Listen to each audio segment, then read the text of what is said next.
Kita berdoa. Biarlah setiap kami boleh diajar ya Tuhan, untuk kami boleh menjadi semakin seturut serupa dengan Kristus di dalam hidup kami. Kiranya Kristus benar-benar menjadi teladan untuk kami ikuti di dalam kami menjalani kehidupan kami sebagai anak-anak Tuhan. Tuhan, tolong kami, berikan kerendahan hati pada waktu kami akan mendengarkan firman Tuhan, supaya bukan dengan akal pikiran kami untuk kami mengerti firman Tuhan yang akan diperdengarkan kepada kami, tetapi kami boleh menerimanya dengan tuntunan Roh Kudus, sehingga apapun juga yang ingin Tuhan nyatakan kepada setiap kami pribadi lepas pribadi, kiranya boleh menjadi suatu kuasa yang menguasai hidup kami, dan Roh Tuhan sendiri akan tolong kami. Firman-Mu akan menjadi benih yang tumbuh subur di dalam hati kami untuk kami hasilkan buah melalui hidup kami ya Tuhan. Pakai dan tolong bagi hamba-Mu yang akan menyampaikannya pada saat ini, supaya kami sekalian, baik yang menyampaikan maupun juga yang akan mendengarkannya, kami bersama-sama mempermuliakan nama Tuhan yang di surga. Di dalam nama Tuhan kami Yesus kami sudah berdoa. Amin. Silakan duduk.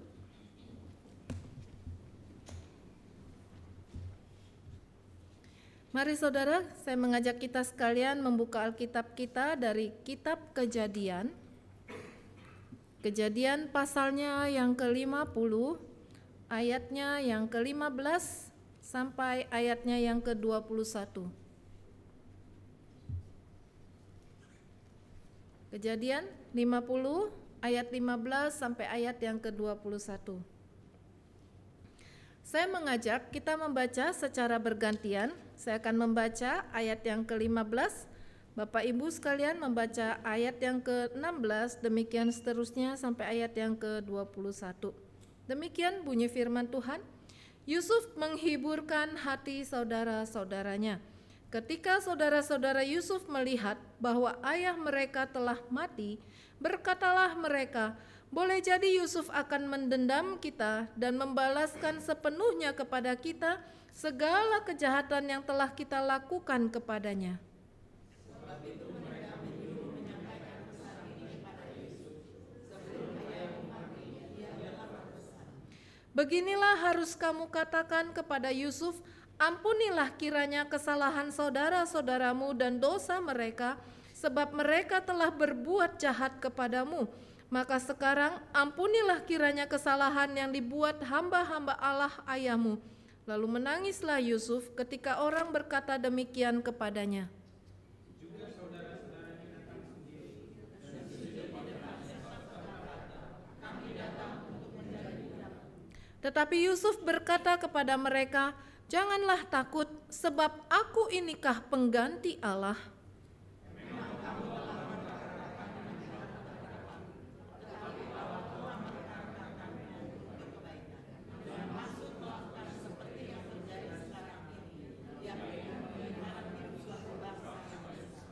Jadi janganlah takut, aku akan menanggung makanmu dan makan anak-anakmu juga. Demikianlah ia menghiburkan mereka dan menenangkan hati mereka dengan perkataannya. Ya, demikian bunyi firman Tuhan yang sudah kita baca bersama-sama. Saudara, hari ini tema kita adalah melihat dari perspektif Tuhan. Ya, kita akan bersama-sama belajar untuk hal ini. Saya mengajak kita sekalian untuk melihat sebuah gambar ya.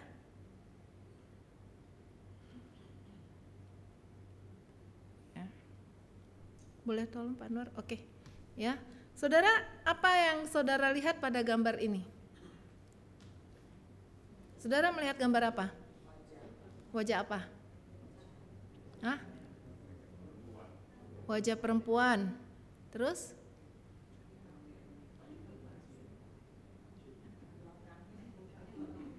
Kenapa? Ada belakangnya, belakangnya apaan?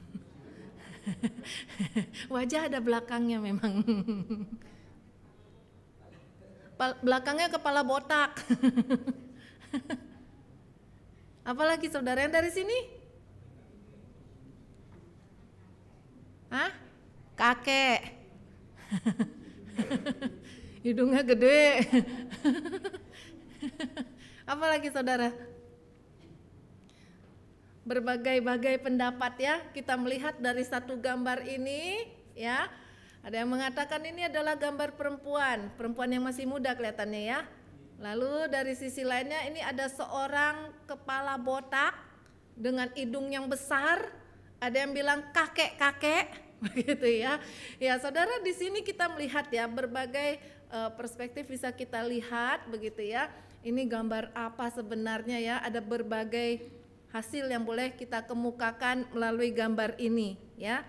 Lalu kalau saudara lihat gambar ini bagaimana? Berapa jumlahnya? 8. Sini? 8. Semua bilang 8? 7. Jadi 7 atau 8? 7. 7 atau 8? Yakin 7?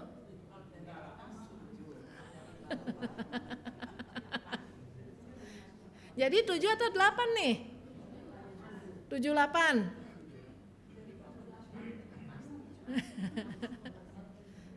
Nah ya, kok bisa gitu ya? Ya, waktu kita melihat dari sisi yang sebelah sini, ya sini saya berarti benar sama nggak ya? Sebelah kiri gitu ya, sama nggak Bapak Ibu melihat sebelah kiri? Di situ ada berapa? Yang ada kotak kecil-kecilnya lah. 8. Tapi dari sisi satunya 7 ya.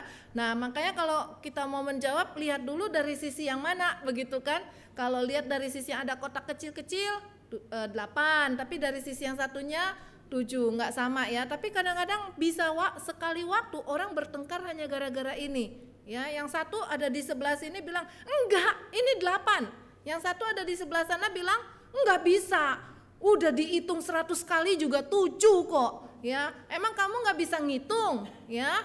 Bisa bertengkar seperti itu. Nah saudara, seringkali waktu kita melihat sesuatu ya, kita melihatnya hanya dari satu sisi ya, tidak bisa melihat dari sisi yang lainnya ya. Waktu kita melihat pergumulan dalam hidup kita pun seringkali kita hanya melihat satu sisi ya. Itulah perspektif manusia. Nah bagaimana dengan gambar ini saudara? Ya, ada 4 orang yang tidak bisa melihat, buta dari lahir. Mereka itu nggak pernah tahu yang namanya gajah itu apa ya. Nah makanya satu kali mereka diminta untuk mendeskripsikan gajah itu seperti apa ya. Ada yang memegang bagian belalainya, dipegang-pegang. Kalau orang yang nggak bisa lihat kan berdasarkan sentuhan, dengar begitu ya. Lalu dipegang-pegang ya. Lalu orang itu bilang apa? Gajah itu kayak bambu. Benar nggak gajah kayak bambu? Ya, karena dia merasakan gajah itu panjang kan? Ya, kuat begitu. Ya, bagi dia ini bagian belalai itu adalah gajah bagi dia. Lalu orang yang memegang badannya, kekar ya badan gajah. Siapa yang sudah pernah pegang badan gajah? Saya belum. Udah pernah naik ya. Wow ya. Badan gajah itu ya harusnya sih pasti keras ya, karena besar banget begitu kan gajah ya. Nah lalu waktu dia orang ini yang kedua nih pegang, wah dia katakan gajah itu kayak tembok gitu kan, gede, keras seperti itu ya. Itu gajah ya. Nah lalu orang yang ketiga memegang kakinya gajah. Dia pegang-pegang ini kaki gajah, kayak dia memegang apa? Nih tiang yang deket Pak Syukur sama Ibu Rianti ya, dia pegang-pegang, wah gajah itu ternyata kayak tiang ya, bulat-bulat begitu, bisa dirangkul, kayak tiang lah, panjang-panjang gajah seperti itu ya. Orang yang keempat memegang buntutnya gajah, ekornya gajah. Dia bilang gajah kayak apa? Tali, ular, tali begitu ya. Karena apa? Panjang begitu kan ya, panjang tipis begitu ya. Nah saudara, masing-masing mendeskripsikan tentang apa yang mereka ketahui tentang gajah ya. Benar nggak gajah itu seperti yang mereka katakan? Benar, tapi hanya sebagian ya, tidak seluruhnya ya, hanya sebagian. Nah boleh digambarkan hidup kita itu ya, ketika kita menjumpai masalah, mungkin itu yang kita lihat itu hanya sepenggalnya saja. tidak seluruhan dari seluruh masalah yang terjadi dalam hidup kita. Sehingga waktu kita menghadapi pergumulan dalam hidup, ya persoalan dalam hidup, kita menggambarkan persoalan hidup kita ini seperti waktu kita menggambarkan sepenggal-penggal bagian tubuh gajah tersebut. Atau dari sisi mana kita memandang tentang persoalan dalam hidup kita. Saudara, manusia tidak bisa melihat secara utuh untuk persoalan ataupun kehidupannya. Tetapi Tuhan dapat melihat secara utuh. Oleh karena itu, mari kita memandang apapun juga yang terjadi dalam hidup kita, bukan melihat dari perspektif manusia, tetapi melihatnya dari perspektif Tuhan. Ya, yang kita lihat di sini dari apa yang terjadi di dalam kehidupan Yusuf. Yang pertama yang mau kita lihat adalah bagaimana saudara-saudara Yusuf ini melihat dari perspektif manusia. Ya, kita lihat di sana mereka, ya, boleh dikatakan saat itu menjumpai satu masalah yang menurut mereka ini adalah masalah yang besar. Karena perikop di atas dikatakan ayah mereka yaitu Yakub sudah meninggal. Masalahnya apa, saudara? Masalah itu begitu besar sampai mereka itu boleh dikatakan dalam kondisi yang sangat takut. Ya, karena apa?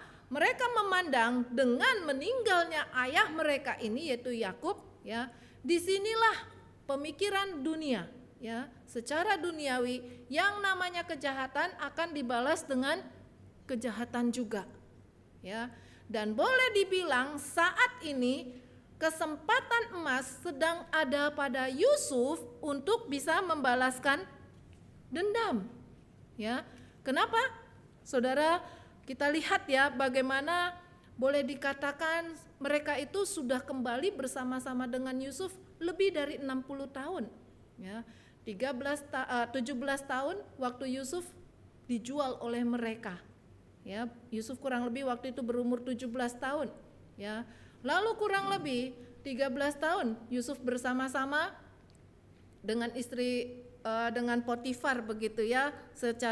Selama 13 tahun itu kemudian dipenjara, banyak peristiwa dialami sampai pada umur yang ke-30 Yusuf berada di istana Firaun, ya. Nah, saudara, di sini dikatakan Yusuf berumur 110 tahun. Jadi peristiwa yang sekarang sedang kita lihat ini sudah hampir dekat ke peristiwa di mana Yusuf akan meninggal. Jadi waktu kita mengurang-urang kira-kira ya Yusuf berumur 60 lebih tahun. Ya. Saudara, sudah sekian lama mereka bersama-sama dengan Yusuf. Ya, setelah mereka bertemu kembali dengan Yusuf, tetapi mereka masih tetap tidak bisa mengenali Yusuf. Mereka tidak bisa melihat ketulusan yang ada pada Yusuf. Mereka berpikir bahwa Yusuf ini hanyalah berpura-pura baik selama ada ayah mereka. Jadi sekarang ketika ayah mereka itu sudah ada, inilah kesempatan bagi Yusuf untuk membalas dendam. Ya. Saudara, bukankah kita juga seringkali berpikir dengan cara seperti yang dilakukan oleh saudara-saudara Yusuf ini? Ya. Melihat sesuatu persoalan berdasarkan cara pandang kita sendiri. Ya. Nah, saudara, pada akhirnya mereka pun ya dengan berpikir bahwa semua persoalan itu akan diselesaikan dengan cara manusia. Ya. Bagaimana caranya nih supaya Yusuf tidak membalas dendam kepada kita? Ya, sana diungkapkan bagaimana mereka berbohong, saudara.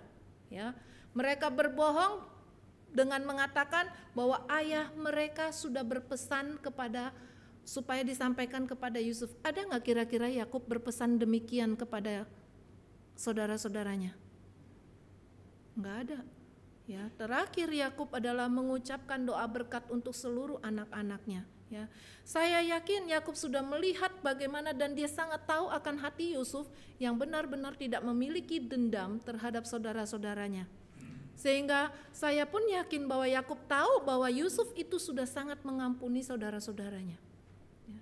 Tetapi ini karena saudara-saudara yang penuh dengan ketakutan, ya, melihat pergumulan hidupnya yang saat itu mereka alami hanyalah dari sisi manusia mereka, maka mereka pun melakukan hal ini. Mereka memberikan satu pesan bohong kepada Yusuf. Ya. Saudara lihat pada waktu kita berusaha menyelesaikan masalah atau melihat hidup kita dari perspektif manusia, maka kita akan melakukan kebohongan demi kebohongan tanpa disadari, menghalalkan segala cara, yang penting masalah itu selesai. Ya, kesulitan-kesulitan yang dialami akan kita coba selesaikan dengan cara apapun juga, ya, yang penting selesai. Kita nggak akan mau melihat dari sisi kacamata Tuhan. Ya. Nah, saudara, yang kedua di sana dikatakan bahwa mereka itu tunduk, menaruh diri sebagai hamba kepada Yusuf. Ya. Tetapi semua itu adalah untuk digunakan sebagai hanyalah cara saja. Ya, karena ketakutan mereka. Nah, saudara, di sini kita melihat, ya, dari perspektif manusia, ya, pada akhirnya tidak bisa melihat apa yang terjadi dalam hidupnya itu adalah sebetulnya ada rencana Allah yang begitu besar terhadap mereka. Ya. Mereka dibesarkan oleh ayah yang sama. Ya. Mereka dibesarkan dengan cara yang sama. Tetapi mereka tidak bisa melihat bahwa persoalan demi persoalan, potongan-potongan puzzle yang ada dalam hidup mereka itu merupakan rangkaian besar dari rencana Allah terhadap mereka. Saya yakin saudara-saudara Yusuf pun sudah tahu bahwa mereka itu, ya, adalah keturunan Abraham, Ishak, yang menerima janji Allah bahwa mereka akan menjadi suatu bangsa yang besar. Tapi mereka tidak bisa melihat untuk hal seperti itu. Nah, di sini kita belajar, jikalau kita mencoba untuk menyelesaikan suatu masalah melalui kacamata kita saja, maka saudara, kita tidak bisa melihat rencana Allah apa yang sedang Tuhan lakukan melalui hidup kita. Ya, karena kita cuma berusaha mencari atau mengatasi, mencari jalan keluar supaya kita aman, titik sampai di situ. Ya. Nah, saudara, yang kedua yang kita mau lihat di sini adalah bagaimana Yusuf sendiri, ya, melihat dari perspektif Tuhan. Saudara, Yusuf, kita tahu cerita ini, ya, dia tadinya hidupnya ini boleh dikatakan naik turun, ya, tapi naik lagi. Ini gambaran kalau saya bayangkan tentang kehidupan Yusuf, ya.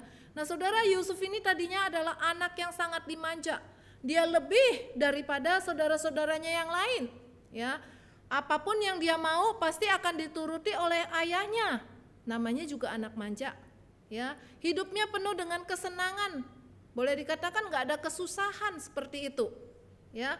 Nah, saudara, tetapi karena hal-hal ini, karena merasa saudara-saudaranya itu ini adalah anak emas dari ayahnya, maka pada akhirnya Yusuf itu diakal-akalin. Kita sudah tahu Yusuf itu dijual.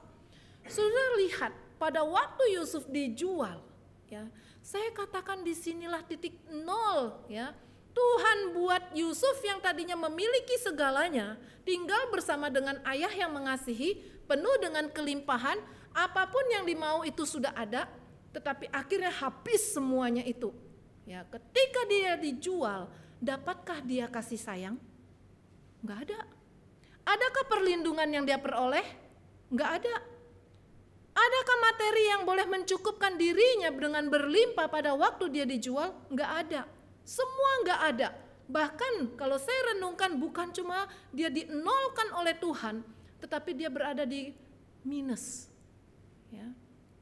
Ketika ada orang mengatakan, ya, saya ini sekarang ini waktu menjalani hidup bukan lagi nol, bangkrut begitu, ya, usaha saya bangkrut, jatuh dan sebagainya, bukan lagi nol, tetapi sekarang saya ini minus. Ya, saudara, nol saja, kalau kita ada di titik nol aja udah ngeri, bukan? Ya, saudara pernah mengalami berada di titik terendah, di titik nol? Ngeri. Ya, kalau saudara pernah mengalami, saudara tahu rasanya itu, ya, ngeri.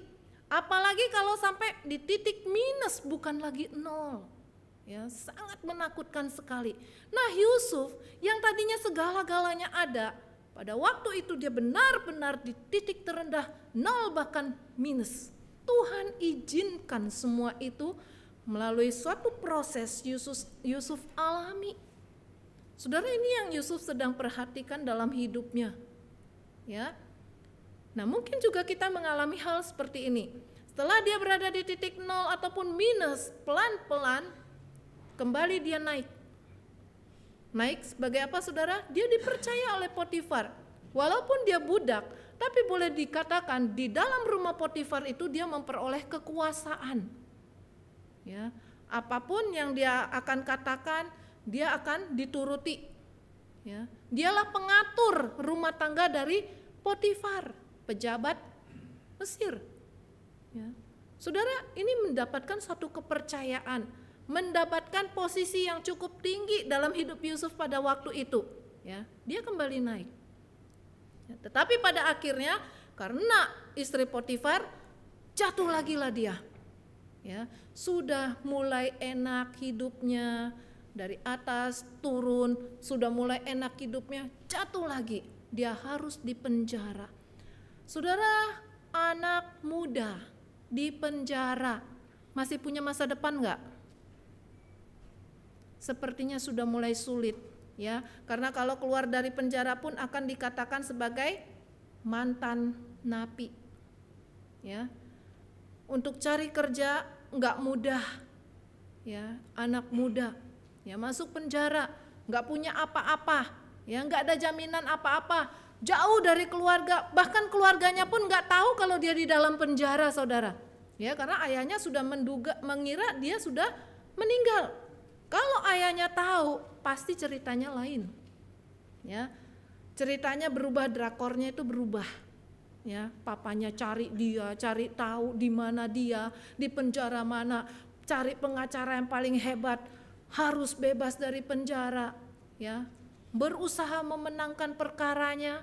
Ya, tetapi saat itu Yakub pun tidak tahu kalau Yusuf masih ada. Bahkan waktu Yusuf di penjara, keluarganya tidak ada yang tahu. Kalau kita baca Alkitab mungkin kita cuma baca, oh Yusuf di penjara. Tapi bayangkan perasaan Yusuf waktu itu, saudara. Sedih banget. Sedih banget. Ya. Kalau saya jadi Yusuf pun saya akan bertanya, salah saya apa loh Tuhan? Ya. Saya dari muda, dari kecil saya berusaha taat firman Tuhan. Saya berusaha taat sama orang tua. Ya. Taat sama orang tua baik gak? Baik. Kita sebagai orang tua akan sayang sama anak yang taat, enggak bandel, anak yang penurut. Tapi ujung-ujungnya yang didapatkan apa? Dijual. Sudah berusaha melakukan dengan jujur di rumah Potifar. Salah saya apa Tuhan? Saya cuma berusaha untuk mentaati firman Tuhan, enggak mau diganggu sama istri Potifar, enggak mau melakukan dosa. Tapi yang diterima apa? Penjara. Saudara, kalau kita jadi Yusuf kita akan banyak mengeluh di sini. Ya. 0 kembali, minus lagi hidupnya. Sampai kapan dia di penjara? Alkitab tidak berkata apa-apa.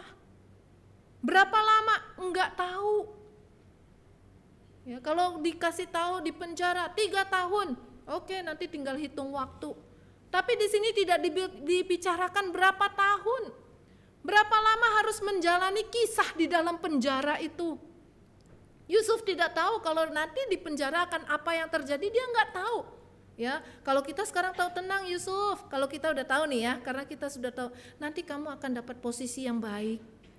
Tapi waktu jadi Yusuf pada waktu itu, saudara, waktu itu Yusuf tahu nggak bahwa segalanya akan berubah? Nggak tahu. Yang dia tahu, aduh masuk penjara. Saudara, Yusuf, ya, dia benar-benar ada di titik 0, bahkan diminuskan. Kembali untuk kedua kalinya dia mengalami ini. Tapi disinilah rencana Tuhan, ya. Dia bertemu dengan juru minum raja dan juru roti raja, ya. Dia kasih tahu arti mimpi mereka dan tepat arti mimpinya. Juru roti dipenggal dan digantung, ya. Juru minum akhirnya kembali dipulihkan jabatannya. Yusuf udah pesan, juru minum, teman, nanti kalau kamu sudah kembali posisimu, inget-inget gue nih, ya di penjara, titip pesan gitu kan, jangan lupa. Ya, ya. Tapi menghitung hari, sudah 2 tahun, nggak ada apa-apa juga, masihkah ada harapan? Saudara, kalau kondisi kita lagi terpuruk, sudah 1 tahun, 2 tahun, kayaknya nggak ada suatu perbaikan, kita kadang-kadang bisa putus asa. Ya. Tetapi Yusuf di sini kita lihat saudara, ya, pada akhirnya Tuhan memulihkan kondisinya dan dia boleh dikatakan menjadi orang nomor 2 di Mesir. Saudara, ini perjalanan hidup Yusuf. Prosesnya tidak mudah, bukan 1 tahun, 2 tahun dia kembali naik, tidak. 13 tahun kurang lebih harus dia jalani proses yang tidak mudah ini, ya. Yusuf berhasil melihat bahwa semua yang dialami, yang terjadi dalam hidupnya itu adalah rencana Tuhan yang begitu luar biasa, ya. Dia melihat apa yang terjadi dalam hidupnya itu dari perspektif Tuhan. Saudara, kalau orang mengatakan Tuhan itu baik, kapan saudara? Kalau lagi diberkati, ya. Kalau dia lagi jatuh, kemudian dia bangun lagi, berhasil, bahkan lebih sukses, bilang Tuhan itu baik nggak? Bilang, ya. Tapi waktu dia jatuh, bilang Tuhan itu baik nggak? Langka, saudara. Saya tidak bilang tidak, ya, ada yang bilang, tetapi langka, ya, langka. Pada umumnya orang tidak akan pernah mau bilang Tuhan itu baik. Justru akan bertanya, apalagi kalau sudah melakukan segalanya buat Tuhan, bukan mendapatkan berkat, tetapi malah jatuh, terpuruk. Apanya yang baik? Enggak baik itu.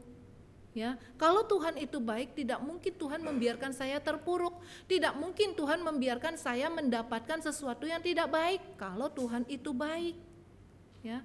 Seringkali orang mengatakan adalah Tuhan itu baik kalau memang sudah mendapatkan sukses dan sebagainya. Nah, saudara, tapi pada saat sulit seringkali yang dilakukan adalah mengeluh, ya. Apalagi ketika beberapa usaha yang sudah dilakukan itu tidak berhasil. Inilah ketika kita melihat dari perspektif manusia dengan kehidupan kita. Ya, tetapi Yusuf tidak demikian. Yusuf tidak pernah dikatakan di dalam firman Tuhan dia mengeluh dengan apa yang dia alami. Ya, Tuhan, Alkitab tidak mencatat hal itu. Ya, tetapi saya yakin Yusuf juga tidak melakukan keluhan-keluhannya. Ya, kalau dia mengeluh seperti yang dicatat di dalam kitab Ayub, ya, ada keluh kesah di sana, ya. Tetapi Yusuf di sana kita lihat, karena Yusuf melihat dari perspektif Tuhan.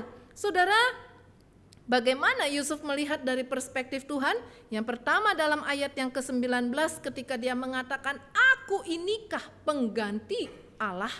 Ya, itu yang dia katakan, ya. Dia tidak menaruh dirinya sebagai Tuhan yang berhak untuk melakukan sesuatu ataupun menguasai hidup orang lain, ya.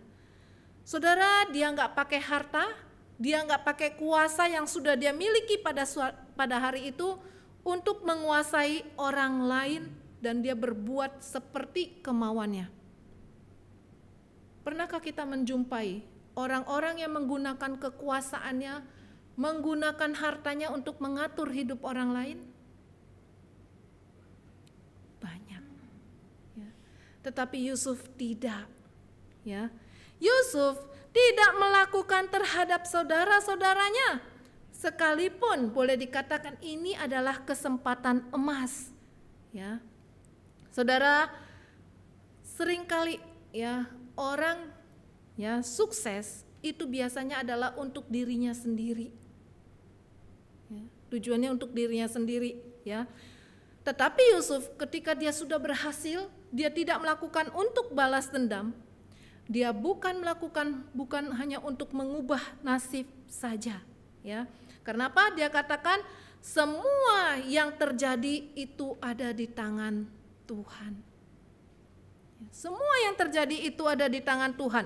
Ketika dia mengatakan Allah telah mereka-rekakannya untuk kebaikan. Sejalan dengan yang dikatakan oleh Rasul Paulus dalam Roma 8 ayat yang ke-28. Kita tahu sekarang bahwa Allah turut bekerja dalam segala sesuatu untuk mendatangkan kebaikan. Bagi siapa? Bagi mereka yang mengasihi Dia. Ini syaratnya. Ya. Allah turut bekerja mendatangkan segala sesuatu untuk mendatangkan kebaikan dengan syarat bagi mereka yang mengasihi Dia. bukan buat semua orang loh ya, bagi mereka yang mengasihi Dia. Ya, kalau Bapak Ibu tidak mengasihi Tuhan, terus merosot hidupnya, Tuhan katanya Tuhan turut bekerja, katanya Tuhan turut akan mendatangkan kebaikan. Pertanyaannya, apakah kita mengasihi Dia? Ya, yaitu bagi mereka yang terpanggil sesuai dengan rencana Allah. Yusuf dipanggil sesuai dengan rencana Allah. Kalau dari perspektif manusia, seperti yang dilakukan oleh saudara-saudara Yusuf, seperti yang Yusuf katakan, mereka mereka-rekakan yang jahat terhadap Yusuf. Ya, saudara, Yusuf tidak melihat dirinya sebagai korban. Ya, tetapi Yusuf melihat dirinya adalah sebagai aktor, pemain dari suatu peran yang harus memainkan rencana Tuhan. Ya, Tuhan di situ memberikan satu rancangan terhadap hidup Yusuf. Yusuf menyatakan semua yang terjadi adalah untuk kebaikan kita. Ya, nah saudara, hanya orang-orang yang dewasa secara rohani yang bisa melihat bongkahan-bongkahan dalam hidupnya, pergumulan-pergumulan dalam hidupnya itu sebagai suatu rencana yang baik dari Tuhan, ya, yang hanya orang-orang yang dewasa rohani yang bisa melihat segala sesuatunya itu dari perspektif Tuhan. Tema kita di per 3 bulan ini adalah tentang kedewasaan rohani. Orang yang dewasa rohani adalah orang yang bisa melihat hidupnya dari perspektif Tuhan. Ya, apapun yang terjadi. Nah, bagaimana caranya untuk bisa ya melihat hidupnya seperti Yusuf dari perspektif Tuhan? Saudara, yang pertama, mempercayai penyertaan Tuhan. Berkali-kali di dalam kisah Yusuf ini, ya, selalu dikatakan di sana Tuhan membuat segala yang dilakukan Yusuf itu berhasil. Ada satu kuncinya di sana, Tuhan menyertai Yusuf. Saudara, untuk menjadi orang yang berhasil nggak perlu belajar ilmu apapun yang ada di dunia ini. Ya. Kalau saudara mau menjadi orang yang berhasil dalam hidup, kuncinya satu, Tuhan menyertai. Ya. Karena keberhasilan kita itu adalah dari Tuhan. Ya. Percaya akan penyertaan Tuhan. Yusuf percaya sekalipun dia jauh dari orang tua yang selalu melindungi dia. Yusuf percaya sekalipun dia berada di dalam penjara yang tidak memiliki masa depan. Tetapi Yusuf percaya ada Tuhan yang selalu menyertai dia. Orang tuanya tidak bersama dengan dia. Orang tua yang mengasihi dia tidak bisa membela dia. Orang tua yang mengasihi dia tidak tahu di mana dia sedang berada. Tetapi Tuhan, firman Tuhan katakan selalu menyertai Yusuf dan membuat segala yang Yusuf kerjakan itu berhasil. Saudara, apapun yang menjadi pergumulan hidup kita saat ini, di titik manapun kita sedang berada dalam hidup kita saat ini, mari kita percayai satu hal, Tuhan itu selalu menyertai kita. Ya, kalau hari ini kita sedang mengalami yang namanya paling sulit dalam hidup, ya, tapi kita mau percaya Tuhan tetap bersama saya. Jadi kita tidak usah takut. Karena apa? Karena ada Tuhan. Ya. Saudara, yang kedua adalah mempercayai rancangan Tuhan. Apakah Tuhan merencanakan sesuatu yang buruk kepada kita? Seringkali waktu kita dalam keadaan yang terpuruk, dalam keadaan yang jatuh, saudara, kita nggak bisa melihat rencana Tuhan yang baik buat kita. Ya. Gagal mendapatkan pekerjaan, gagal mendapatkan pasangan yang baik, gagal mendapatkan apapun yang kita inginkan. Saudara, saat itu kita tidak bisa melihat rencana Tuhan yang baik untuk kita. Kita melihat semuanya adalah buruk. Tetapi mari kita percaya bahwa Tuhan tidak pernah merencanakan satu hal pun yang buruk untuk kita. Kalau kita melihat secara keseluruhan dalam hidup, bukan sepenggal demi sepenggal, ya. Kita melihat secara keseluruhan. Saudara, Tuhan itu pasti merencanakan sesuatu yang baik buat kita. Tetapi untuk dapat mempunyai sesuatu yang baik buat kita tersebut, kita berada di dalam satu proses, dan prosesnya itu seringkali tidak mudah. Ya, seringkali kita tuh seperti digoncang-goncang, digoyang-goyang, ya, seperti kita dalam air dikobok-kobok begitu, ya, diaduk-aduk seperti itu, ya. Seringkali seperti itu gambarannya. Ya. Nah, saudara, yang ketiga, ya, bahwa kita mau mempercayakan diri kita dalam rancangan Tuhan. Ini yang sulit, saudara. Ya. Kita tahu Tuhan mempunyai rencana yang baik buat kita. Amin. Ya. Kita tahu itu. Tetapi mempercayakan diri kita untuk ada dalam rancangan Tuhan yang baik itu enggak gampang. Ini diperlukan suatu berserah. Bukan pasrah ya. Beda ya, pasrah dengan berserah. Yang kita lakukan seringkali adalah saya pasrah. Ya, pasrah. Tapi Tuhan gak mau kita pasrah. Kita harus berjuang kok. Ya, harus fight. Kita gak boleh pasrah. Tetapi kita harus berserah kepada Tuhan. Saudara tahu lagu I Surrender All? Tahu ya? Berserah kepada Yesus, yang begitu. Ya, aku berserah. Siapa yang gak pernah dengar lagu itu? Pasti semua pernah dengar. Saudara, bagaimana latar belakang lagu tersebut? Lagu ini ditulis oleh Judson Wheeler van Deventer. Ya, dia adalah seorang guru musik. Ya, satu kali waktu dia menjadi supervisor seni, ya, dia guru seni ya, supervisor seni di sekolah pemerintahan di Pennsylvania. Saudara, pada waktu itu ya, dia dikenal sebagai seorang Kristen yang aktif. Dia berasal dari satu gereja Metodis. Nah, saudara, waktu itu ya, teman-temannya, rekan-rekannya melihat ya, melalui pertemuan-pertemuan yang dilakukan, ini si Judson ini adalah seorang yang sepertinya mempunyai panggilan. Mereka mengatakan, kenapa enggak jadi hamba Tuhan saja? Kenapa enggak jadi penginjil saja? Saudara, orang lain yang melihat ya, dengan bakat seni, bakat talenta seni yang dia miliki, lalu sepertinya orang lain melihat dia lebih cocok untuk menjadi seorang penginjil. Saudara, dia menggumuli hal tersebut. Ya, dia menggumuli hal tersebut. Ya, sampai pada suatu titik di dalam pergumulannya, ya, ketika dia melakukan suatu pertemuan di Ohio, ya, dia menggubah lagu ini sebagai suatu penyerahan dirinya, menyerahkan semua profesi yang dia miliki saat itu, ya, tetapi dia menyerahkan hidupnya untuk menjadi seorang penginjil penuh waktu. Saudara, pergumulan ini tentu bukanlah satu hal yang mudah, ya. Menjadi seorang penginjil itu untuk bisa ke sana bukan satu hal yang mudah, ya.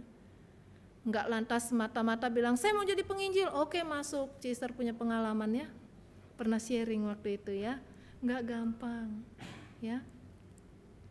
Nah, saudara, di sini, ya, bagaimana Judson pada akhirnya menggubah lagu ini dan juga menjadi berkat bagi banyak orang.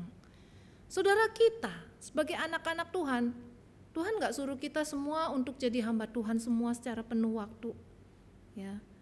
Tetapi kita semua diminta untuk menyerahkan diri kita untuk hidup bagi Tuhan.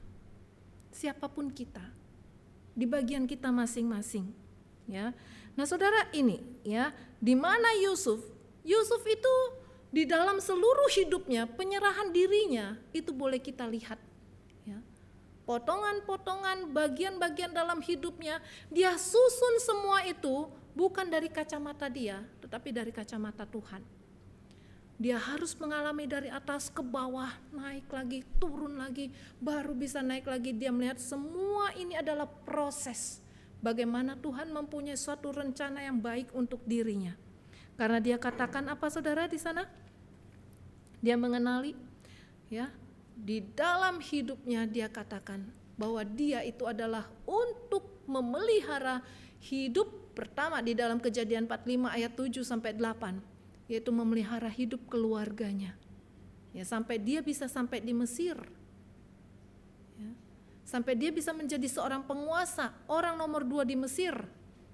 Karena yang pertama dia untuk memelihara hidup keluarganya. Ya.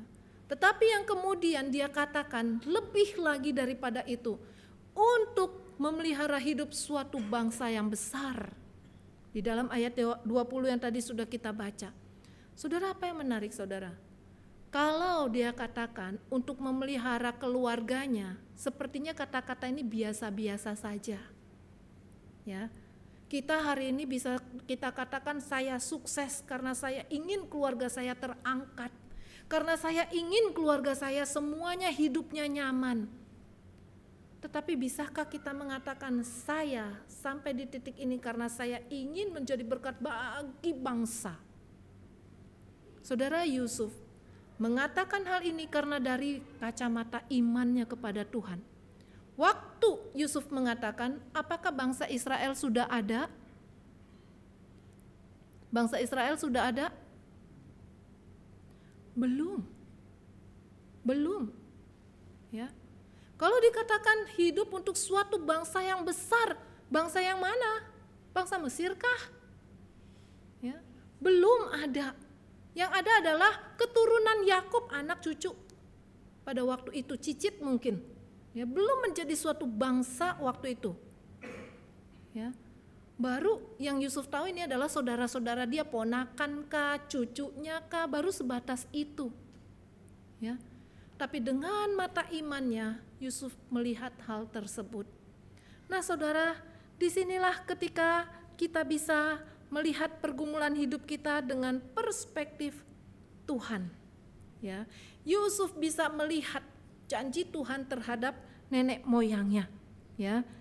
Saudara yang dikasihi oleh Tuhan, kalau kita bisa melihat dari perspektif Tuhan dalam hidup kita, maka kita tidak akan ngenganga. Bukan menganga, tapi ngenganga.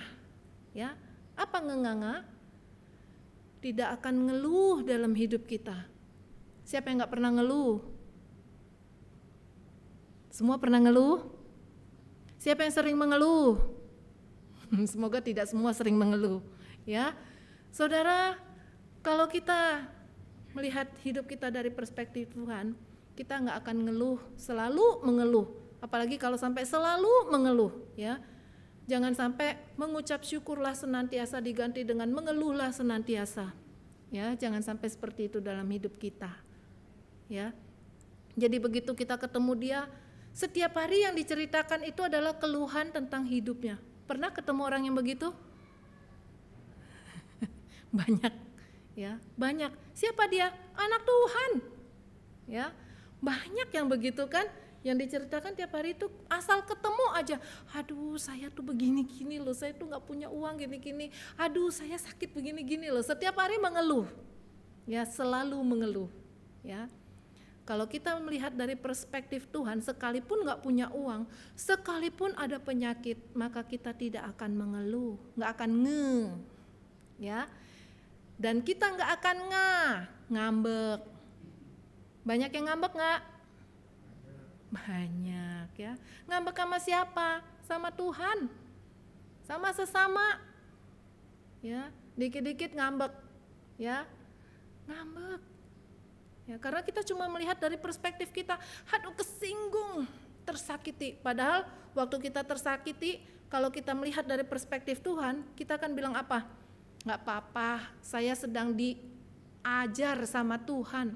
Kalau sekarang saya disakiti seperti ini, lain kali saya bisa lebih kebal daripada itu. Ya. Kalau saya sekarang menjadi orang yang sangat tersinggung lalu saya disakiti, lain kali saya belajar untuk tidak lagi menjadi orang yang mudah tersinggung. Ya, itu kalau bisa lihat dari perspektif Tuhan. Tapi kalau lihat dari kacamata manusia gimana saudara? Tersinggung, ngambek, ya, ngengah, sudah ngengah. Sekarang yang ketiga lagi, ngamuk lagi saudara, ya, marah-marah terus, ya.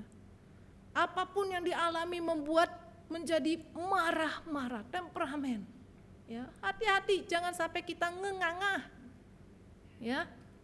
Kita nggak mau seperti itu. Makanya belajarlah kita belajar untuk dari perspektif Tuhan, ya. Karena kalau kita sudah ngamuk, kita akan menjadi orang yang jahat, kita akan lakukan apapun juga untuk mencapai tujuan kita, ya. Semua yang dilakukan orang yang ngambek itu adalah untuk kepentingan dirinya sendiri. Kalau kita, apa untungnya saudara hidup dari perspektif Tuhan? Kita hidup akan menjalani hidup yang penuh dengan syukur, bukan bersyukur. Ya, tapi penuh dengan ungkapan syukur kepada Tuhan. Pernahkah kita bersyukur ketika kita mendapatkan hal yang tidak baik? Saudara hari ini kecopetan, saudara bersyukur enggak? Ada? Boro-boro ya. Wah, kurang asem tuh. Keluar semuanya ya kata-kata ya. Saudara hari ini, saudara kehilangan. Saudara bisa bersyukur? Enggak mungkin ya. Padahal kita disuruh untuk bersyukur. Terima kasih Tuhan, saya kehilangan uang 100.000, sebentar lagi pasti datang 200.000. Enggak seperti itu juga ya. Nah saudara, waktu kita hidup dari kacamata Tuhan, hidup kita akan penuh dengan sukacita. Mukanya berubah, ya, enggak cepet tua. Saudara suka kalau dibilang awet muda? Biasanya perempuan suka ya. Enggak tahu kalau bapak-bapak suka juga ya. Kalau ibu-ibu paling suka kalau dibilang umur berapa? 60 katanya gitu kan. Aduh kok kayak baru 40 tahun ya. Bohongnya banget gitu ya. Ya, dibilang beda umur 5 tahun lebih muda aja biasanya ibu-ibu bunganya banyak tebar-tebar gitu ya. Banyak banget. Kenapa saudara? Kalau hidupnya penuh dengan sukacita, pasti ya bisa awet muda, nggak usah pakai krim-krim untuk kincelongin muka, ya. Karena apa yang ada di dalam itu terpancar keluar, ya. Itu lebih awet, nggak usah mahal belinya, ya. Gratis saudara, sukacita itu gratis kok, ya. Maka kalau kita melakukan hal ini, hidup kita terasa lebih berarti saudara. Percaya nggak? Kalau nggak percaya lakukan aja, coba buktikan, ya. Kalau sekarang kita mau lihat dari, saya nggak mau lagi pakai kacamata manusia, saya mau kacamata Tuhan. Ya, hari ini yang saya sedang alami pasti ada secara utuh, Tuhan tuh melihat secara utuh. Ya, nah saudara, ketika kita sudah melakukan yang demikian, itu untuk diri kita. Dan kita akan menjadi orang yang mempermuliakan nama Tuhan, jadi berkat buat sesama. Yusuf hidupnya memakai kacamata Tuhan. Apakah dia mempermuliakan nama Tuhan? Pasti. Ya. Apakah dia menjadi berkat bagi sesama? Jelas. Ya, jelas. Maukah kita seperti Yusuf? Apapun kondisi hidup kita saat ini, pergumulan apapun yang sedang kita alami saat ini, mari saudara, lepaskan kacamata manusia. Ganti pakai kacamata Tuhan. Ya. Sehingga kita akan mengalami hidup yang berubah. Kita enggak lagi menjadi anak-anak bayi apalagi rohani. Ya, tetapi kita mulai menjadi bertumbuh dewasa yang bisa melihat jauh lebih besar daripada yang cuma di depan mata saja. Ya. Mari kita bersatu dalam doa.